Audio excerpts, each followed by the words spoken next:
Welcome to Season 3 of The Lifestyle Chase, and I'm your host, Chris Little.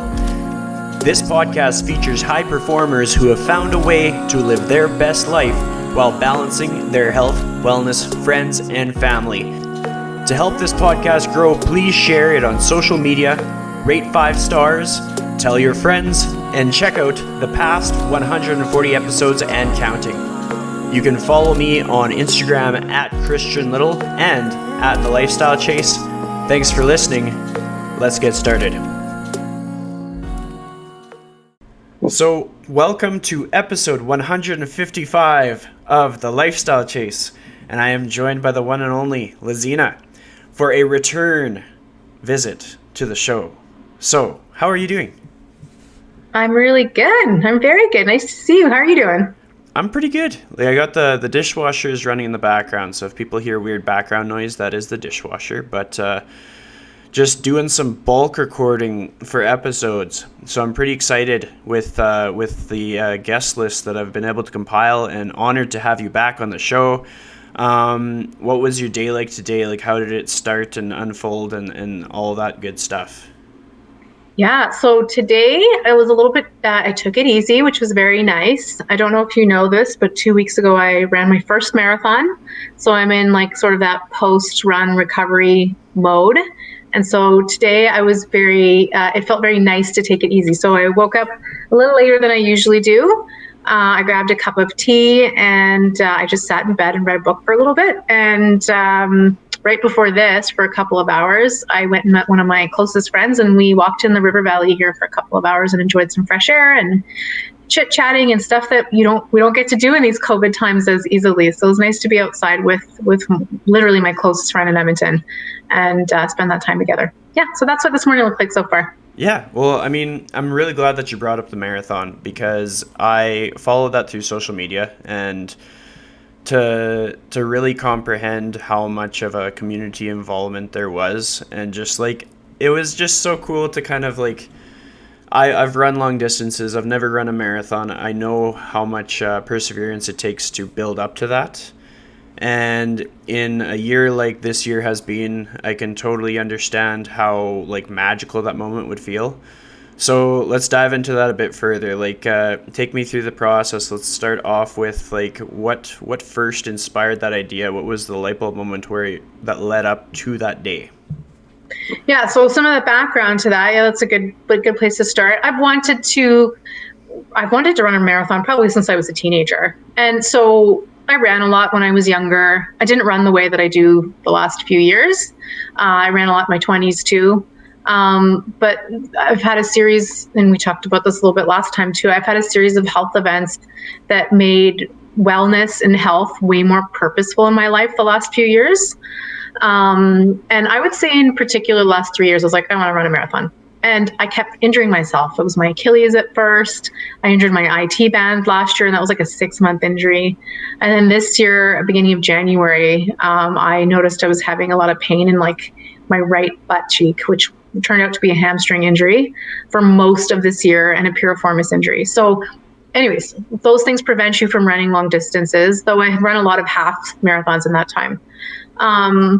And then at the beginning of the year, so that's a little bit of maybe more information than you needed, but wanted to share some of that. And then at the beginning of this year, I went to a Mindspace event. I don't know if you've heard of the group Mindspace. Yep. Austin and Andrea here in Edmonton have been leading that. And it was an event where I remember the day very clearly. It was minus 35 outside, Celsius, for those that are American listeners. And we went into a Lululemon store. We had a conversation. We decided to shorten the run portion after kind of setting the intention of what the conversation was. So we had a 20-minute outside, very lots of ice crystals on your lashes and your hair, like that kind of run. And then we came back and we wrote like just a thought for ourselves. So they had created these beautiful postcards. You write whatever you want for yourself on it, and they would mail it to you in some period of time after. And on there, I wanted to write the intention down that I want to run a marathon this year. This was pre-COVID, so races were still happening. And I knew I had this injury, but I was like, whatever, I'll just like figure that out quickly and then move forward with training. And that's a very different kind of training than training for a half marathon or a 10K or 5K or that kind of thing. So I wrote this intention down, and it popped up in the mail sometime later. I don't remember if it was a month or two, but sometime later it popped up, and it was a good reminder of like, okay, I'm still feeling kind of injured, but I have no less intention of wanting to do this. That intention was still very strong. And then COVID happened. And because I live with a chronic disease, being very purposeful about health and wellness is still very front and center and top of mind for me. I didn't go through the baking bread, drinking wine phase like everybody else did. I was very jealous of that because I wanted to participate in that too, but I can't. So health and wellness stays very top of mind regardless of what's happening around me because I have to manage myself. So I still had that thought of I want to run a marathon. So went through a chunk of the year, still kind of injured, kind of getting better. And I shared with my very good friend, Andrea, also from Mindspace, and she's very involved in all sorts of things in our city, that this is something that I wish to do. And so she's like, she offered to help. I was going to actually have her properly have a coachee relationship. And she's like, no, I'll just help you. So set that intention and I got very clear of like the kind of training that goes into running a marathon, which I, of course, had never done before. It's very different than the kind of training that happens for a half marathon. And so the amount of time it takes, the dedication, carving out time throughout your week is a very, very, very different thing. Eating very differently, even though I already think I eat pretty well, but eating purposely from a like truly fueling what you're doing point of view. So started to go through that. So I only had about, I think a usual training, marathon training cycle is about 4 months. I had about 2 and a bit months to do this, to train properly for this, because I wanted to make sure that my body was physically, the injury was in a good place. I actually hired Jack from Pivotal Physio to help me I'd asked him to be my partner and like make sure my body stayed okay as I was going through this. I had Andrea with me, guiding me and coaching me all the way through. From a distance, of course. So all of that happened from a distance. And it was at a time where, of course, it was past June. So here the sun starts to go down a lot earlier and come up a lot later. So it was a lot of early mornings that were in the dark. We know what happens here at this time of year. And I just put my head in a different space mentally. You just put yourself in a different space. And I think in this period of COVID, it's just so nice to have something to work towards, particularly when races aren't happening. Other people are still running in the city and training for things, whether it's running related or other things. But lots of people are, in my world, like just friend circle and professional network, maybe aren't doing that as much in a purposeful, goal-oriented way because there's not much to train towards right now. So it's like nice to kind of put a date towards it. And I chose a date that for me was important. I turned 40 this year, so I called this little thing 40 on 40. And plus 2.2 because I wanted to actually run the full marathon. And I just did it the day before my actual birthday. And the only reason for that is it was a weekend and there's more time to run on a weekend. So the training was great. It was very different. It was hard to keep my body physically on track. So that was nice to have some support from physio and then some massage therapy going through that. And I think you know this about me now. I'm very extroverted. And one thing I would say as part of my brand as an individual is I really care about community building. And I think in the period of time I've lived in Edmonton, which are a big chunk of my adult years, I've been involved in like building community and wanting to participate in building that. So I've built a strong network of like friends and acquaintances and family in Edmonton when I don't actually have like actual family here. I do have in-laws here, which are my family, but my family is not here. So I would say, because I care about all of those things, and it's a year of COVID where we can't gather inside, I decided to ask people if they wanted to come. And it was more about collecting people to come together, knowing that this is a very difficult year and physical health. I think you would agree on this. Physical health is a nice outlet for your mental health. Yep. And making sure that that's strong and healthy. And so I invited some people to come and run some loops with me. So I'd planned out 4 loops. And my good friend, Jen Ferentz, who was the former leader of November Project here in Edmonton. She's also an educator, a leader in the education field, and a million other things I would put beside her name. She did this for her birthday as well, a couple of years ago, I believe it was. And so she inspired this idea of like running a few loops and inviting people to come along. And so I did. I reached out. I asked people to come. I kind of gave like the COVID warnings and rules and just be aware of your space and yourself. And I know we're outside, but we should still be mindful. We're breathing hard as you're running. And what actually happened on November 1st at 8 a.m., or a few minutes, maybe 10 minutes or so before 8 a.m., when I showed up at the location where I asked some people if they're interested in coming, come. If you're not, I get it. It's COVID, or you're busy or whatever. I was blown away at what happened and what unfolded in that period of time that morning. It was insane. It was crazy what happened, and it was awesome. It was a beautiful celebration what happened that day. That was 2 weeks ago tomorrow, and I'm still processing that awesome morning. Well, it's amazing to just hear about that experience. Like, these are the kind of moments that stick with you for a really long time. And just, like, genuine connection goes a long way in a person's life. Like, for you being extroverted and seeking out, like, very meaningful, like, relationships with people in which that they can support you in ways that help you move towards your goals, and you can support them back to help them move towards their goals. Like, that's what life is all about. You talked about November Project a little bit. I think you have a little bit of an update to give us from our last recording. So tell me more about what led up to that and like what that was like for you. Yeah, so I have another piece of COVID's had some really awesome silver linings in my life. There's been a lot of hardship, but there's been a lot of silver linings, and one of them is having been acknowledged and asked to be a co-leader for November Project for whatever the next chapter looks like during this period of COVID. So I think you know that Andrew Ference brought this concept here from Boston in 2013, brought this here and quickly enlisted the help of his sister Jen and Nadim, who was initially, one of the members that started going and showing up for these workouts. And so together, the three of them led this for a number of years. I think about 2 years ago, Rob joined them. And so they were a group of 4. Andrew stepped down, and it was the 3 of them for a while. So anyways, that's the background for those that don't know that. And in the period of COVID, I think it was actually Labor Day. It's actually Labor Day this year. So September, we were, a number of months into COVID, and Jen and Nadim, who had been running and wonderfully leading November Project for 7 years at that point, chose and decided it was time for them to step down from such an incredible role. And so as a participant, I had been going for 6 years at that point. It was kind of hard news to hear because I just adore them. And I think what they've created is pretty cool and life-changing for many of us that go. It really is life-changing for many of us that attend.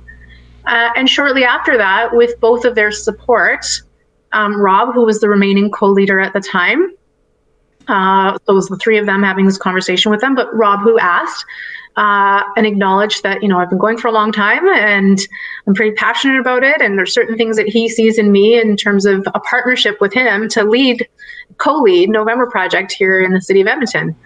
I had a lot of, maybe some people can relate to this, or a lot of people can relate to this. I don't know. I had a lot of I don't think I can do this. I had a little bit of imposter syndrome. I had a lot of I don't think I'm worthy or qualified to do this. I had a number of reasons, and maybe there's a couple of them I would discuss here with you and share my personal reasons of why I don't know if I was the right choice. I heard it, when Jen and Nadim shared that news that they would like to step down and that this was their choice. I was really grateful for the 7 years with them. And I also was like, well, I can't step into those shoes of those amazing, incredible community builders in our city. Look what they built for all of us the sandbox that they built for all of us to play in. I can't step into those shoes, but that's not what I'm being asked to do or what I was being asked to do to step into that. One of the big, was my personal fear that we had a conversation about that day was, I've been coming for a long time. I really enjoy this. Is a big part of my life. Monday, Wednesday, Friday, minus 30, plus 30, rainy, sunny, windy. It doesn't matter. You just show up and you spend time with incredible individuals in the city. I don't know if I feel qualified or worthy. And I also had a comment to them of I don't know if I can be the co-leader. I'm not white. I don't literally mean that. I mean, you can look at my face right now and see that I'm not white. Yeah. So I don't actually mean that. I was talking to them about a few things when I say that. yeah, I've been coming for a long time, but there's a little bit of me that still feels like I'm kind of on the outside and on the fringes of this group that I've been part of for so long. How can you feel on the outside of something that you've been part of for so long, where I have a lot of friends in this group? So I broke that down of what I meant, and they totally understood. All three of them understood what I meant. We talked through that. We unpacked it. And I felt in a place where I'm not in a clique. There's lots of cliques slash old existing groups of friends that exist in November Project, and I'm not part of any of those. I'm friends with all of those people that are in those places. I will say hi, and we're all friendly to each other, but I didn't have that additional layer of like, I belong to this little group here. And so that's a piece of what I meant. I also meant that, do I maybe feel a little bit this way because I'm brown? I don't, maybe that's my own perception. I think anyone listening to this might be like, no, I've never felt that way about you. Like, you know, that I have to think about that. That's just how I walk through the world. Yep. So I had some of those pieces that I had to unpack as part of the conversation of like, we've never had, I mean, Nadim's not white, so I can kind of confidently say that. But like, so we've had a co-leader who maybe has experienced some version of what I mean, our lives are different, our life experiences are different. But there was understanding all around from all three of those people sitting at the table of what my feeling was. Whether it was right or wrong, it's my perception of how I feel. And we had a discussion and we unpacked that together and talked through why that experience actually is very valuable to step up and be a co-leader for November Project. That's actually a strength that all three of them acknowledged and said, I think this is something that would be important to bring to the table for whatever the next chapter of November Project looks like in this period of COVID and beyond. And so it was asked of me that day to not say yes or no, just to think about it. Let's have the conversation that we had, really have a conversation with my husband, because this is not just about me. This impacts my volunteer time, which is significant, and impacts my life and our personal time. So I thought about it for not very long, because I came home and my husband saw the smile on my face and he's like, you really want to do this, huh? And I was like, I still feel like unworthy, but the conversation that unfolded with Jen, Nadim, Rob was very important to me, and it was pivotal in changing some of those fears into like, maybe they're actually strengths that I might have felt this perception, whether they're right or wrong perceptions, they're still like how I felt. They turned those into like some positive strengths of why that would be important to bring to the table. So yeah, I called Rob the next day and I said, I say yes. That's literally all I said to him. I say yes. That is awesome. That must have been like a really fun conversation to have, just to be able to just like, I don't know, just soak it up, just enjoy it, and like take that leap sort of thing. Yeah, it was. And one of the fears that when I said I say yes, we shared that a few weeks later. It was still like kind of, I didn't really tell anybody for very long, or for a few more weeks. One of my fears was like, what is everybody else going to think? Everybody who comes to November Project. And as soon as we announced it, and actually, let me back up a bit. Before we announced it, I got a lot of messages, texts, direct messages on Facebook, Instagram from people who do come to November Project saying, I think you should step up. And that blew me away, because I had names in my head of a few people who I thought would be a great next leader for November Project with Rob. I had a number of people in my head, like, I wonder if this person would be asked or they would want to step, or however it would have been decided. But I had, in that few weeks of time, I had quite a few people reach out to me and say that about me. And that blew me away, because I'm one of like, in the summertime, like one of like hundreds of people that show up. So that was very impactful. That was flattering, but it was quite an honor to have been thought of by friends that go to November Project, and also people who I know I'm friendly with, but we're not very close friends. We announced it, and the overwhelming positive response from those who came really settled that fear of like, I'm not good enough, and will people think that this is a good choice? Everything that I heard, that I read, that was said to me once that was announced, like really calmed that piece down, that I could step into such a role, and I don't have to fill anybody else's shoes, but like wear my own shoes and move forward on this journey with a partner. So yeah, that was pretty cool.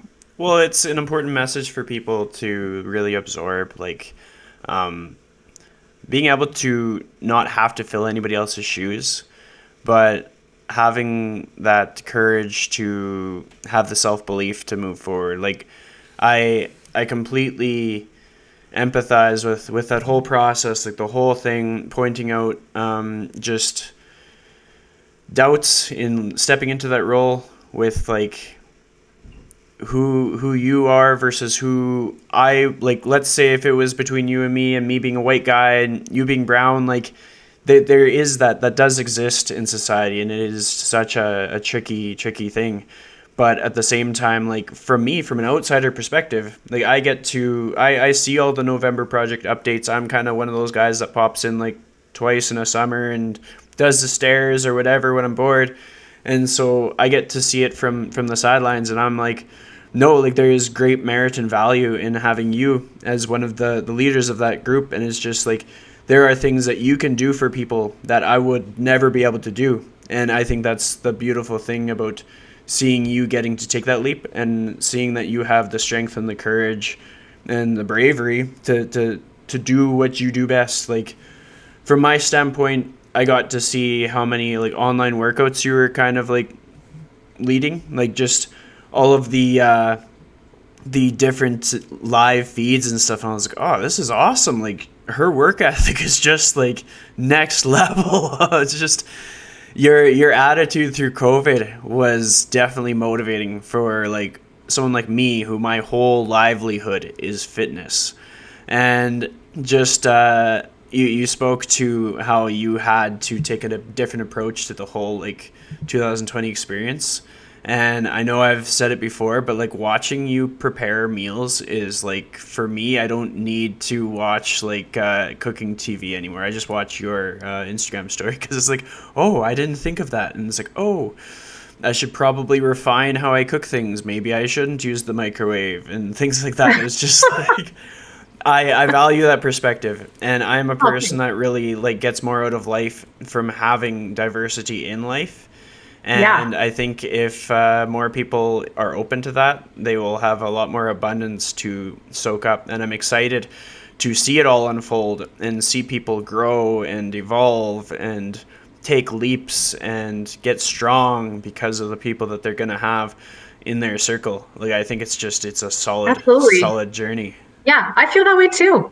I mean, and maybe you notice this even through the outlet of like, I like to cook, even through cooking. Like, I don't just cook one kind of food, and I definitely don't just cook like Indian food. And I'm not even Indian, like I'm West Indian. Like I don't even just cook that. This is maybe just the way that I was raised. We were raised, I'm from Richmond Hill, Ontario, and that's where I grew up. And I lived in a very diverse place, went to diverse schools. Definitely not, it wasn't diverse elementary school. I went to a very Italian elementary school, Catholic elementary school. So it wasn't diverse because it was mostly Italians. But living where I lived growing up and having the parents that I had, we were exposed to lots of different cultures. And we actually were encouraged strongly, more like told actually, to embrace other people's cultures. And so one big way that made sense for my family, because we're all very into food, was through food. Or is, I shouldn't even say was, is through food. So you'd probably notice that even in that outlet. Like I try to cook food from all sorts of different cultures and in a way that's mostly my eating considerations. But I care very much about that. And that's how way of celebrating diversity of other people who've come here and brought like the amazing parts of their culture with them. Just through food, right? Yeah, well, I mean, it's pivotal in like connecting with people. I mean, when you're getting to know someone, to get to know them over the exchange of food, and even with like in today's world where we have to do our physical distancing, there are still ways to do it. Like it's simply you can watch how somebody else makes their meal and you make your meal in the same way, and then you talk about it in a message or an email or a video call. Like there's so many ways to do it, and it just kind of opens up your world. It makes you refresh your perspective. It has you in a position where you are positioned for more growth. Like that's the beautiful thing about like changing up your surroundings and who you are influenced by and who you take leadership from, is it positions you to have a much more abundant life. And hopefully as time goes on, more and more people become more open to that, because like it's only meant to help people and elevate people. It like seeking a diverse lifestyle is never meant as something to make somebody change who they are. It is simply just to give yourself the opportunity for the most fulfilling life, kind of thing. Yeah. Yeah. No, I agree. So, I totally, yeah. When with what we've talked about so far, we've covered a lot of like big things in your year. But like anybody else, you're human. You may have experienced some times when you had to do some self-reflection, or maybe some of the days weren't exciting. Some of the days might have gotten a bit discouraging or stressful. Did you have any moments in your year where it was just like, oh, I don't know if I can get through this day, or like, oh, I am overwhelmed?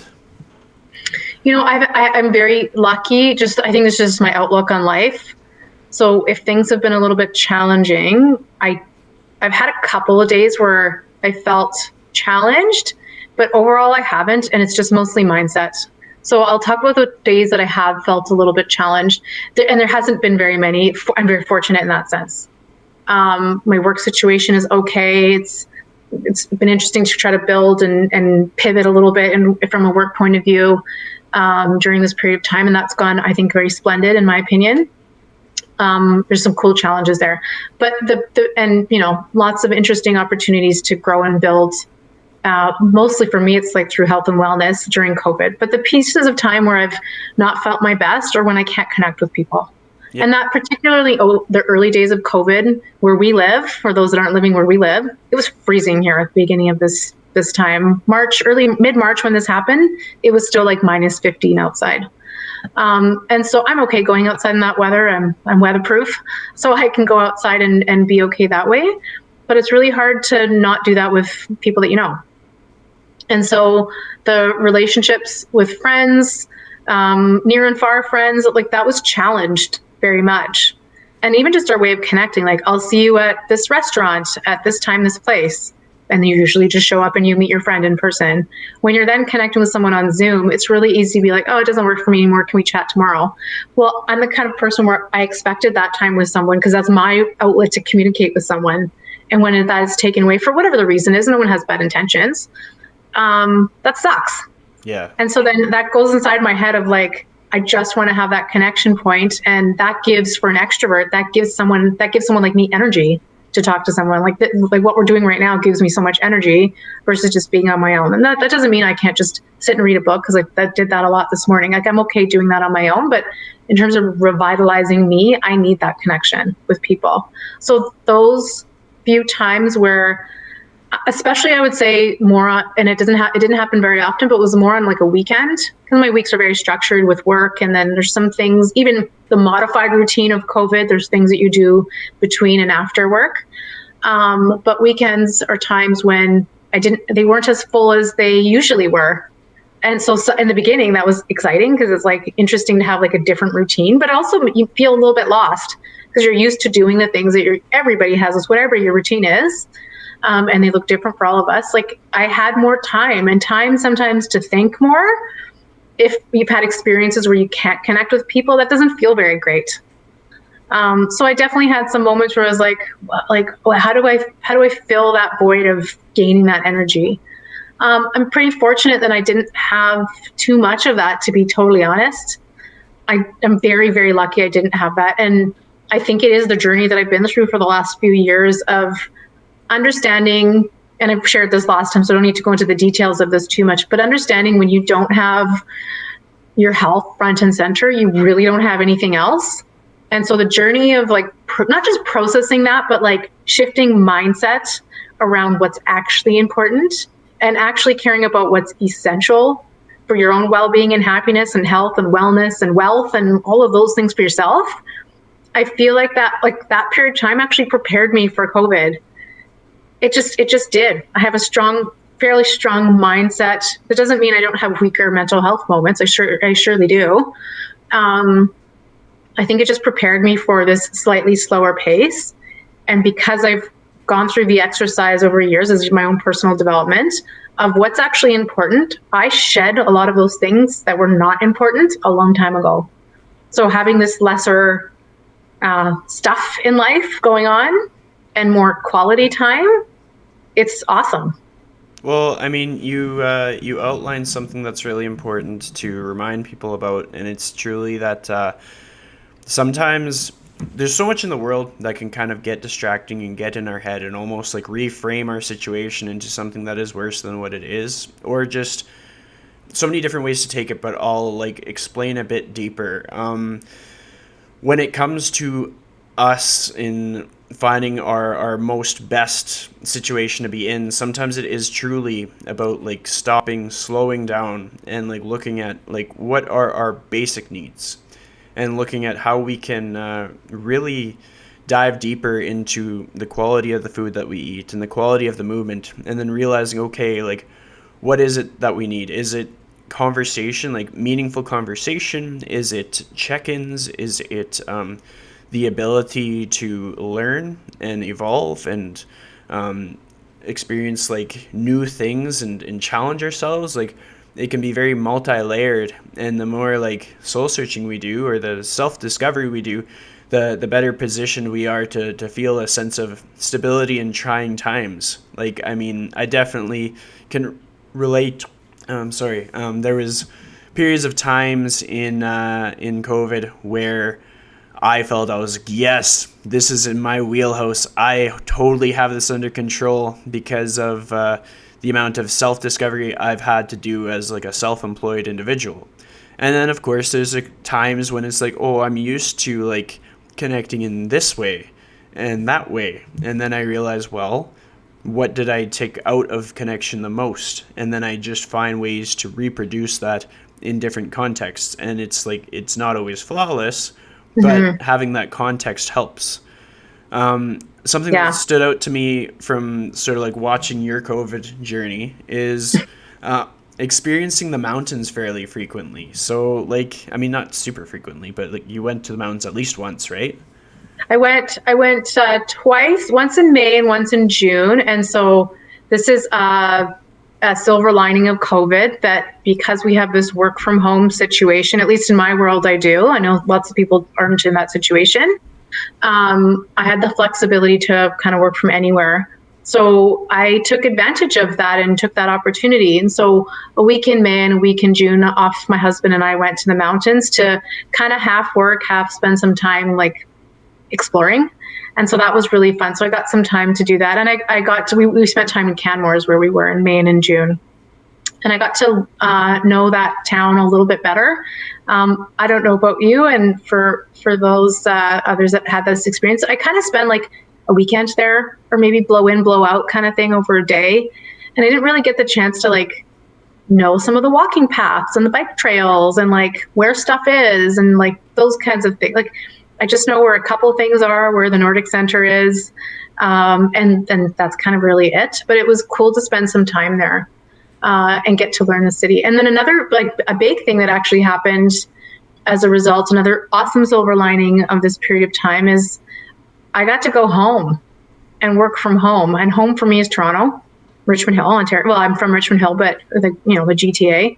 I got to go home, and because I'm immunocompromised with what I have and what I deal with every day, I wasn't prepared and ready yet to get onto a plane. And that was early July. And so probably in about May, I was in the mind space of like, am I going to go home this year? Am I going to see my parents, my sisters, my nieces, and nephew? Am I going to get to see people? I'm the kind of family member that goes home many times a year. So I go back to Toronto like 4 or 5 times a year. At this point in the year, like, yeah, by Christmas time, like year by year, I've gone home probably 4 or 5 times. Yeah. And so in May, I was like, I haven't been home from Christmas to May. And that was troubling for me. So we made the decision to drive to Toronto. And that was a very long journey, but I still got to spend the whole summer. Yeah. So we quickly got there, quickly as in drove very big, long days. It wasn't quick. It takes many days, as I think it takes a long time to get there. But I got to spend the whole summer at home and have like hot, humid Toronto summer, which I love.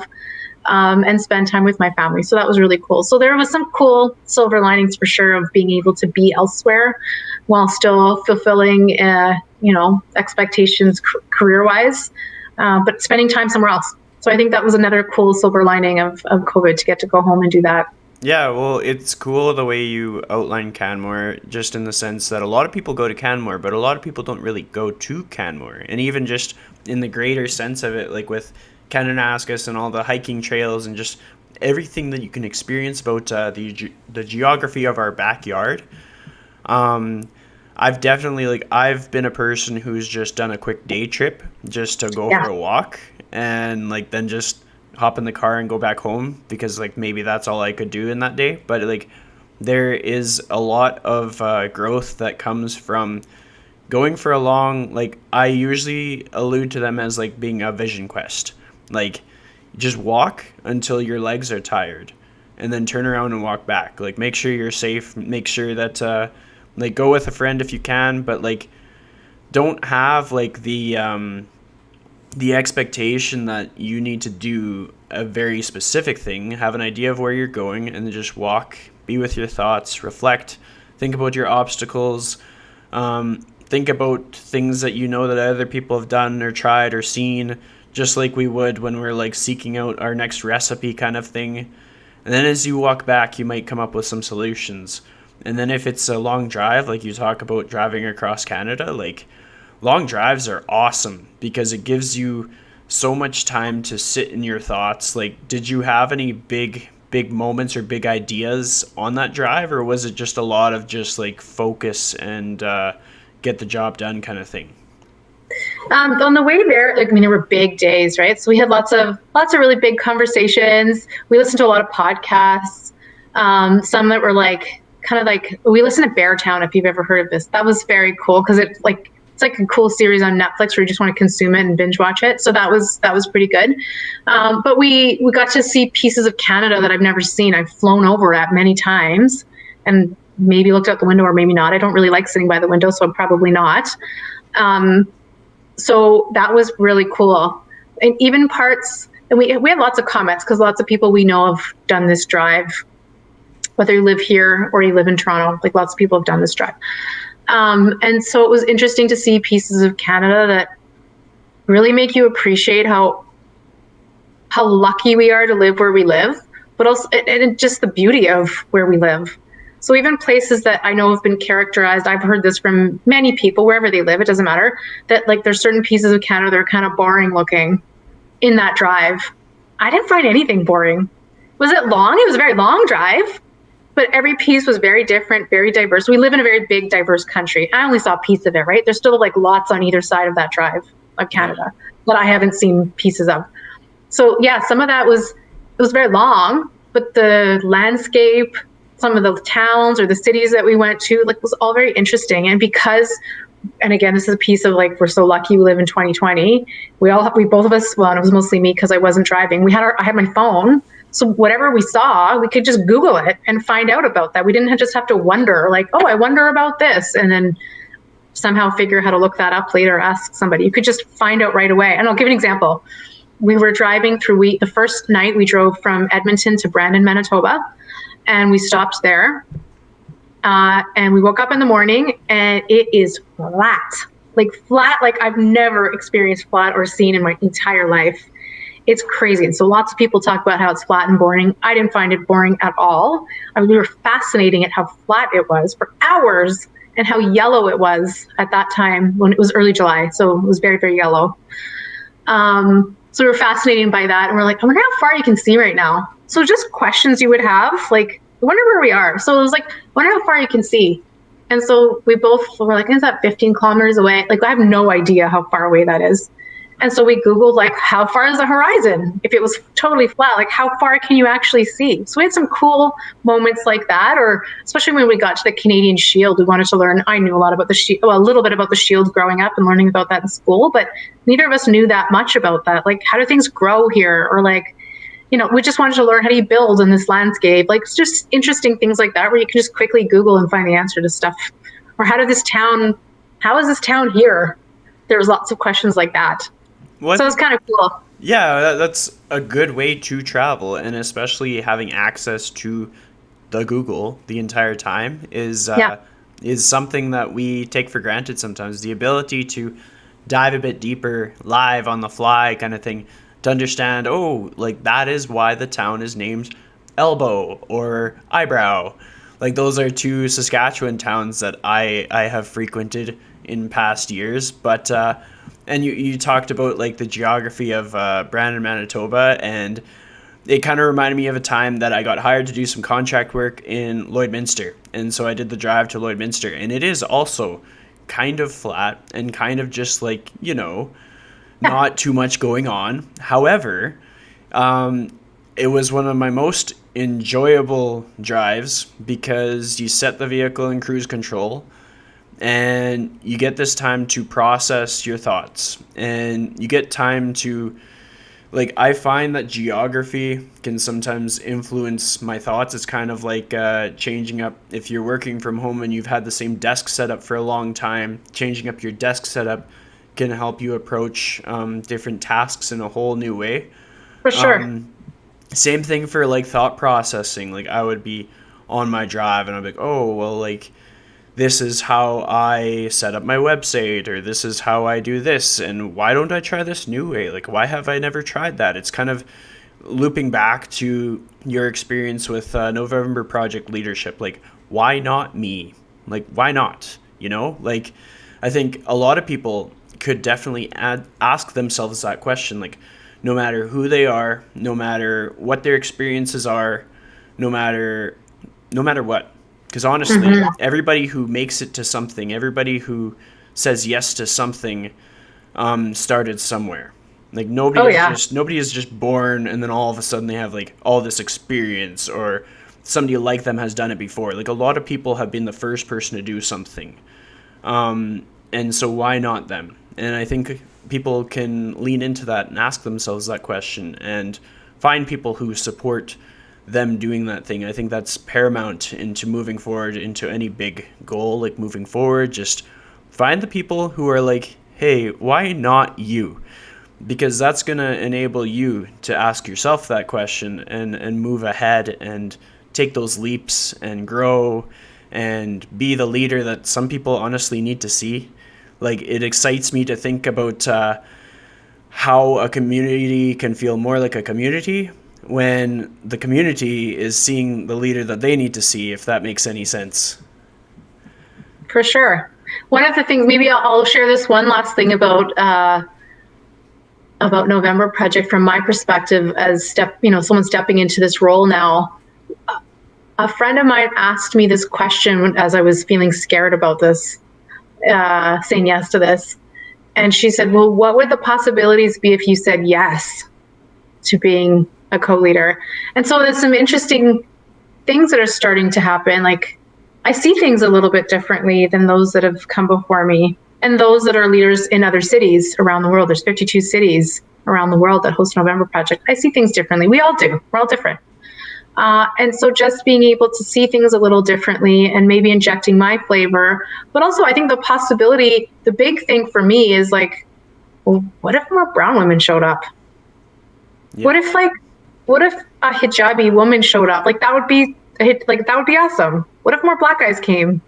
Not because they necessarily like. I mean, a black person may not see themselves in me, but maybe there's maybe there's a version of that of like, yeah, I mean, this is somewhere maybe I should consider. So even if it's that minor thought process there, like that to me would be an interesting what would be the possibility? That'd be kind of cool. I'd love to see more Arab women come. I Maybe some completely agree. indigenous people come.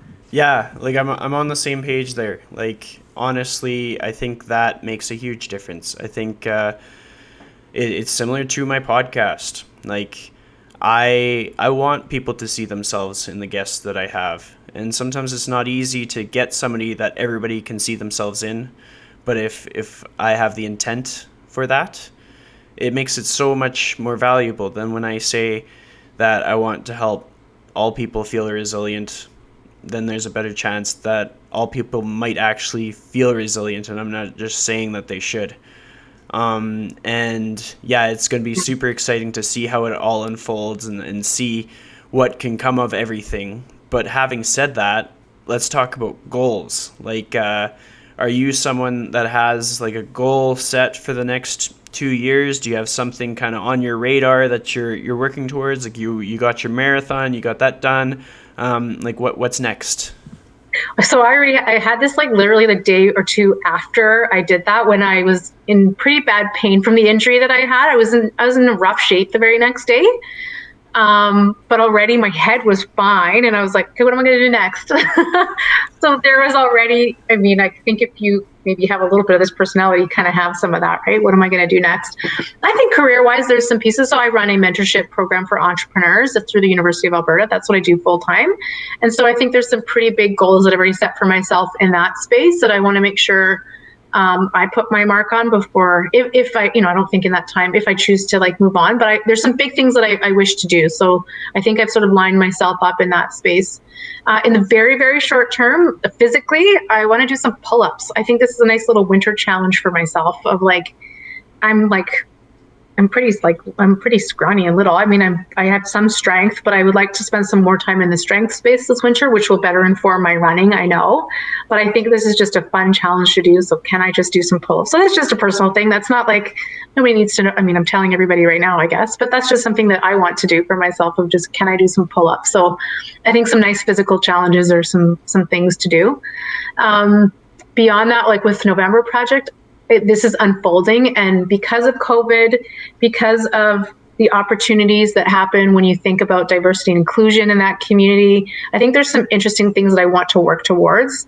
I would say myself and Rob, my partner in all of this, we are in the early stages of thinking through some planning of what does that look like. In the COVID period of planning, of course, we both know like that can change without any, we have no control over what that change might be.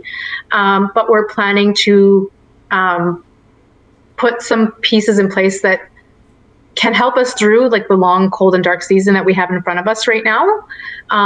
And consider like, can we do a version of being together while we still have to live our COVID life? And we physically maybe don't actually some people don't want to still be together or continue to be together. So we're putting some of those pieces in place.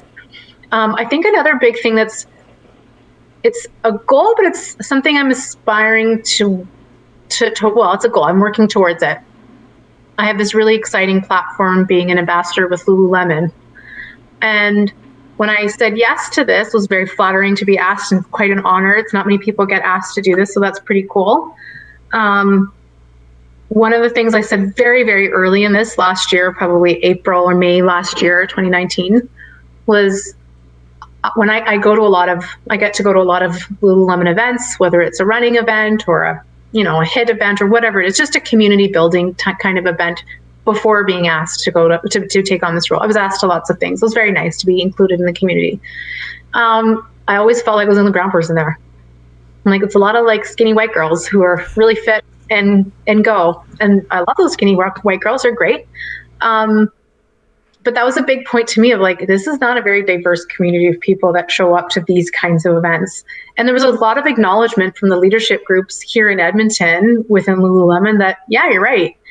And so as the last year has unfolded, particularly the last few months has unfolded, of like the, yeah, you're right comment from leadership here is more and more turning into like, okay, well, we need to actually do something about this and take some action.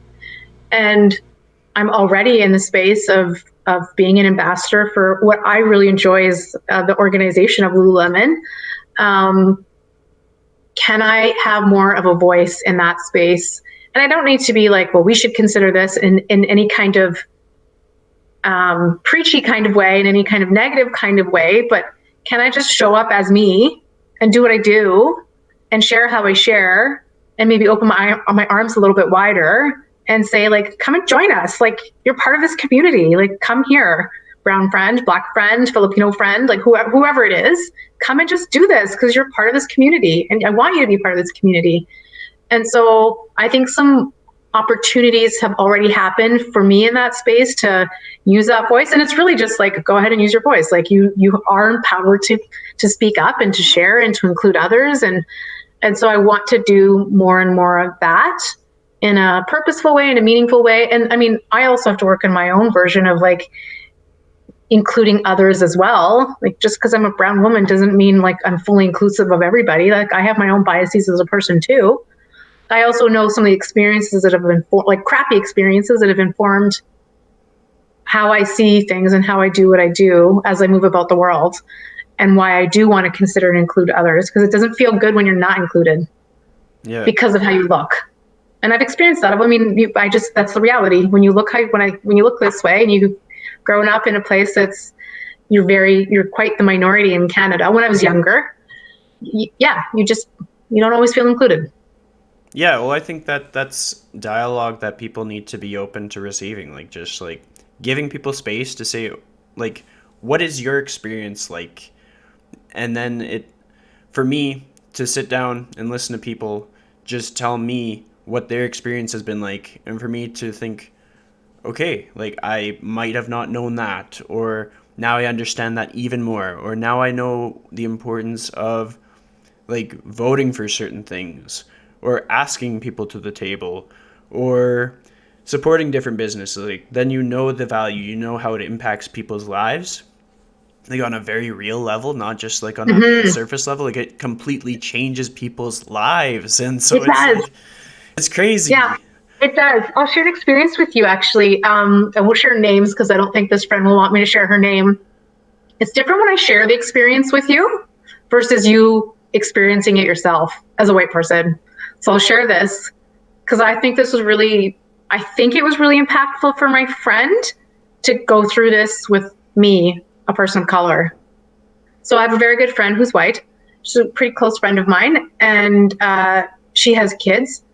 And when she was on mat leave, she came downtown to have lunch with me one day because she had a little bit of time to be able to do that. We were walking around. She got the stroller. The kids are in the stroller. And we were going back to her vehicle, helping her put the kids in the car. A woman was walking down the street. And a lot of people, when they see like babies, they're excited. And they're like, oh, show me your baby. I'm so excited for you. Like, that's a normal reaction that like human beings have.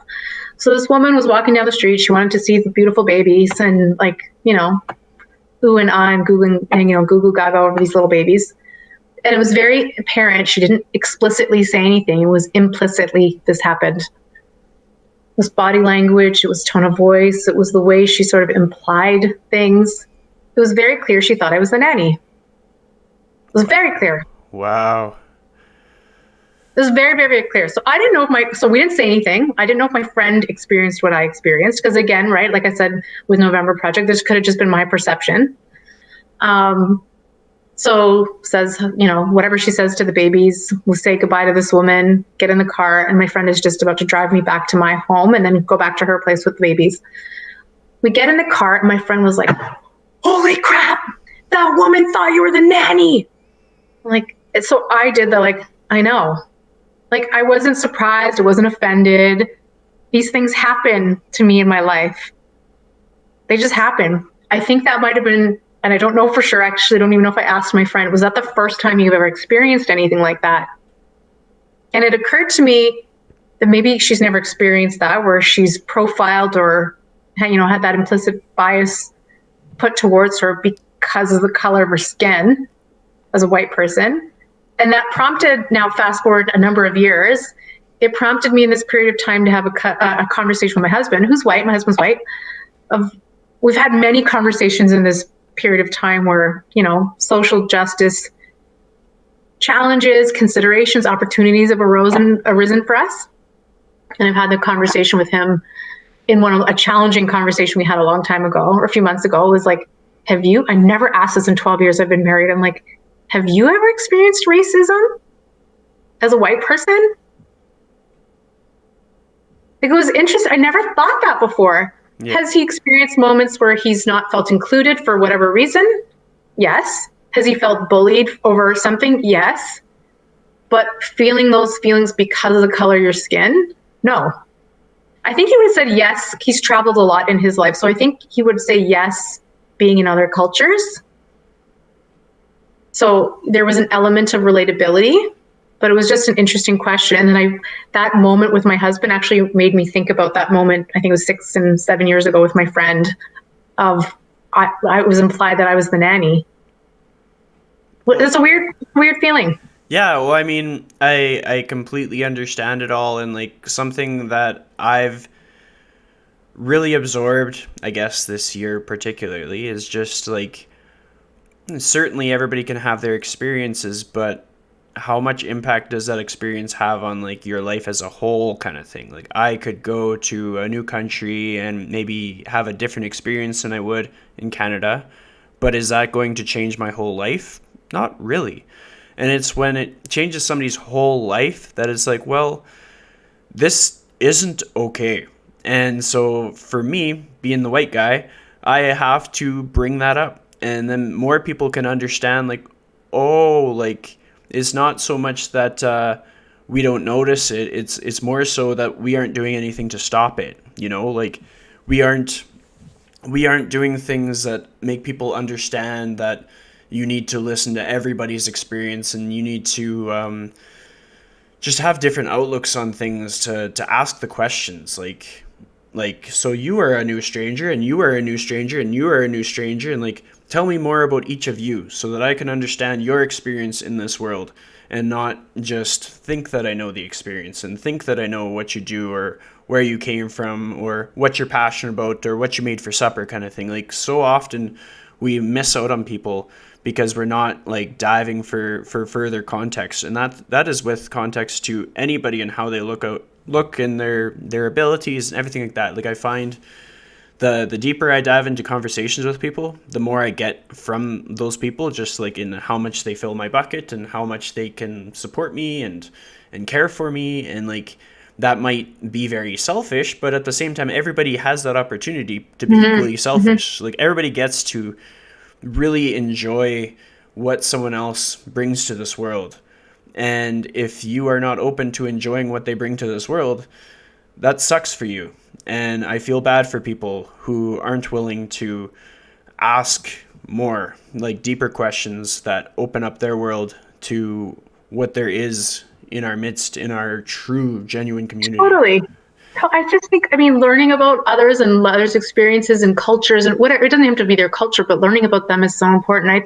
I just think this was like a key value, a really core value of how I was raised. Of course, my parents they're not from Canada originally. They're Canadians and diehard Canadians, but they're not from here originally. But we were always taught to appreciate others, but also to stand up. Like I'm in the middle of three daughters. We're three little brown girls that grew up in very white Richmond Hill at the time. It's nowhere near being white Richmond Hill anymore. It's a very, way more diverse than, well, I think probably white people are the minority in Richmond Hill now. But we were raised in such a way as three little girls who we weren't really taught to think so much about how we look. I didn't think I couldn't do what the little white Italian kid in my class could do, even though that kid comes from parents of, who've immigrated to this country as well. We just were not taught that way.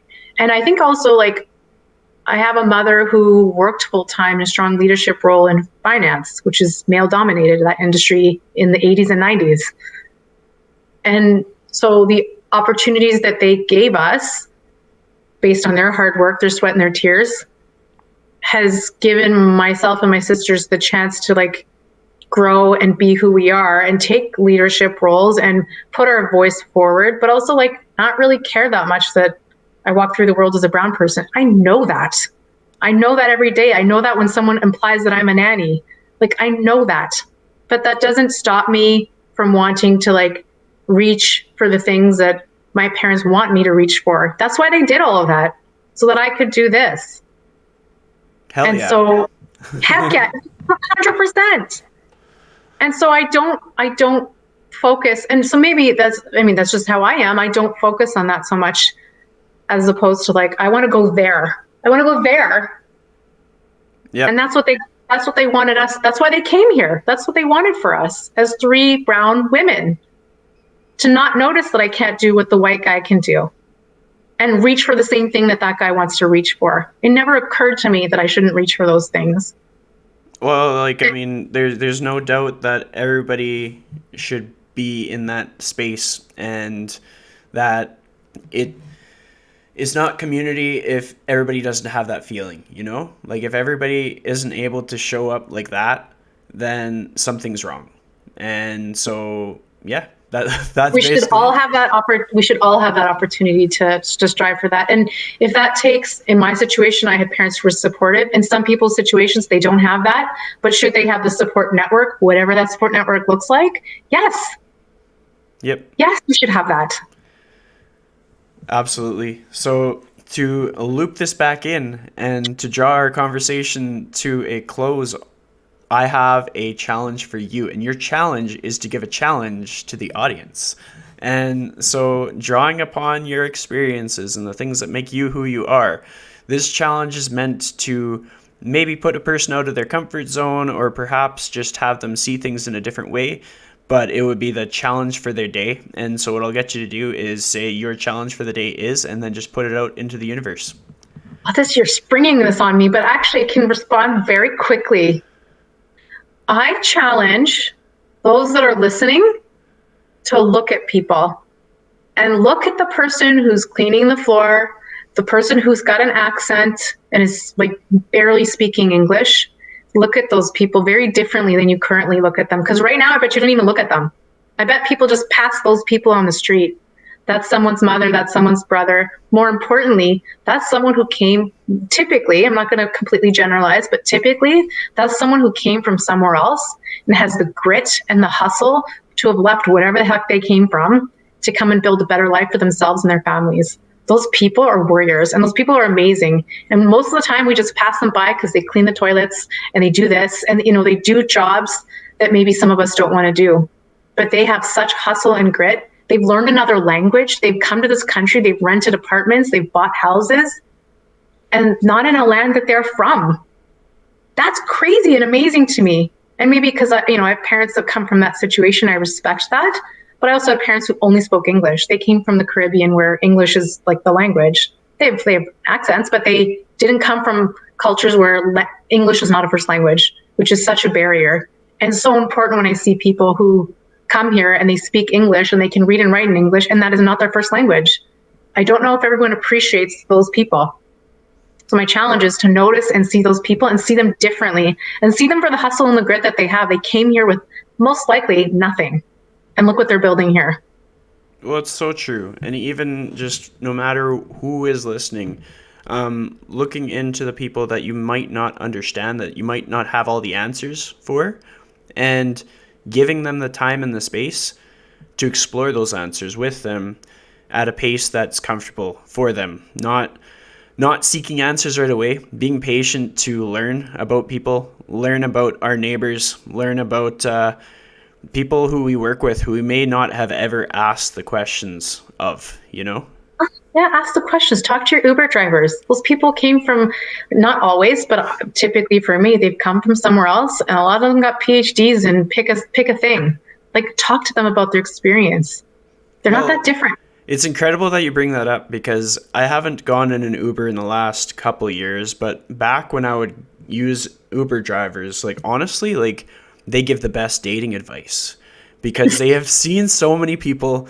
They've driven people to dates, and they've seen the repetitions of people who have failed, of people who have succeeded, and they're going to have some solid life advice. And you're not going to get it if you aren't kind to them, if you aren't respectful, if you aren't gracious of the fact that they are probably driving you around in their personal vehicle at hours that are inconvenient to them. Like, it's a paid service, but it's still an exchange of energy. And so being kind to everybody that we meet isn't just like an add-on. It's like an essential thing. Be a good person, and that's the way the world goes round.